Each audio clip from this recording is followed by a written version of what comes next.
Entering the world of music at 10, who waved the last goodbye to the world just at the age of 35 years, Nazia Hassan, the Nightingale, is well admired in both India and Pakistan. She was born to the couple Bashir and Munisha, who were permanently settled in London. Bashir and Munisha longed to bring up Nazia as a singer and introduced her to the very famous Hindi film director and Bollywood actor Feroz Khan, who was charmed with the very attractive and trifling voice of the 14-year-old girl, Nazia. He decided to give her a chance in his new film Qurbani. Thus he got her luck drawn for singing a pop song in this Hindi film. She was then introduced to the pop musician Biddu. He tuned the song Dance Little Lady, which was a Tina Charles hit song in his pop style specially for Nazia. The poet Endeavor wrote the refrain, the line Baat Ban Jaye, and the portion next to chorus along with footing of the song, which was then skillfully tuned by Biddu.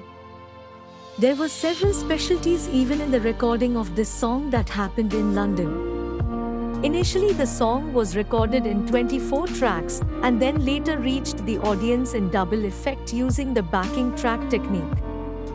Naturally, the youth of both India and Pakistan became the fans of Nazia's differently special voice and this song. When the song Baat Ban Jaye caused a disco trend in the world, the singer Nazia Hassan was just 15 years old. Feroz Khan estimated the song Laila O Laila, tuned by Kalyanji and sung by Amit Kumar and Kanchan, would be the attraction of that film, but he was proved wrong when the picture got released.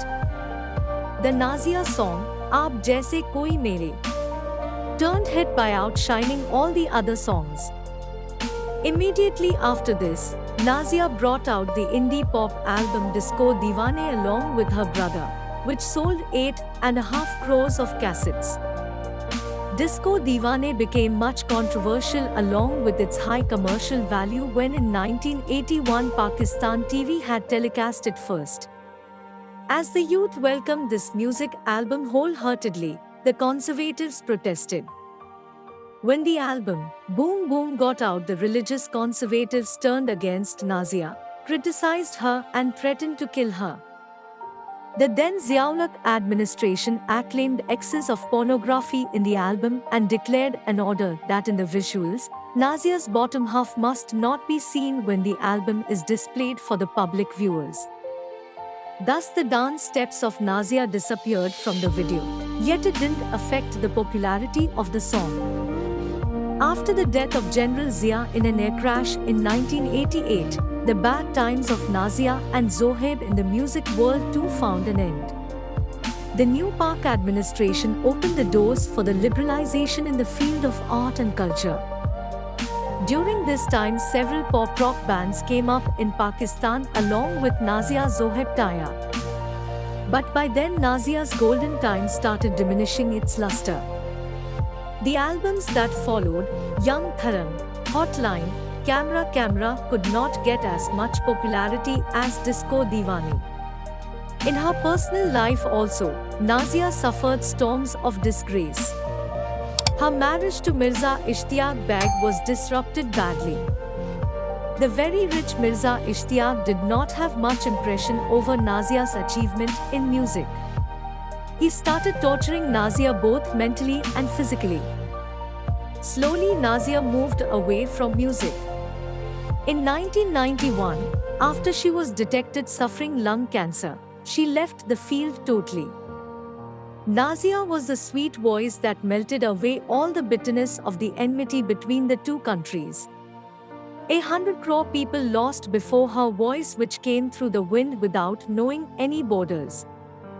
Not only did the Pakistani girl win the hearts of Indians, she also won many awards, including the Indian Filmfare Award from India.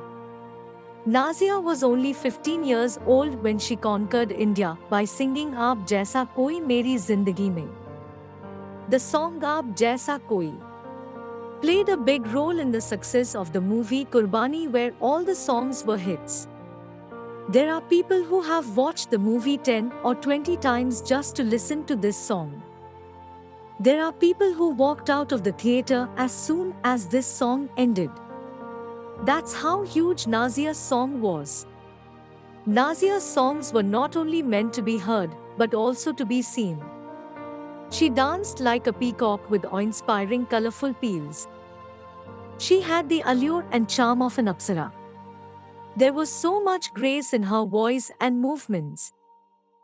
The wave of Western music created by Aap Jaisa was unprecedented. It crossed India, Pakistan and spread across the world. Pop music in Pakistan was led by Nazia and her brother Zoheb. Despite grumblings from traditional music lovers, the duo's popularity only grew, with more than a dozen countries charting Nazia's albums in the top 10 charts. Nazia's last album Camera Camera reached the masses in 1992. Through this song she was expressing her support for awareness activities against drugs. Nazia became famous in Britain, Brazil and America with the English version of disco Deewane called Dreamer Deewane. She was the first Pakistani singer to be honored in foreign countries. Her brother did not release any more songs together as Nazia's health problems began to affect her. Moreover, Nazia has been slowly withdrawing from music. As Nazia Hassan's body lay in the hospital mortuary, her relatives were bracing for a battle outside. The parents were the ones who finally won the legal battle that lasted for more than 3 weeks when the parents insisted that they would not give up the physical body of their daughter unconditionally to her husband. But Nazia was the one who lost.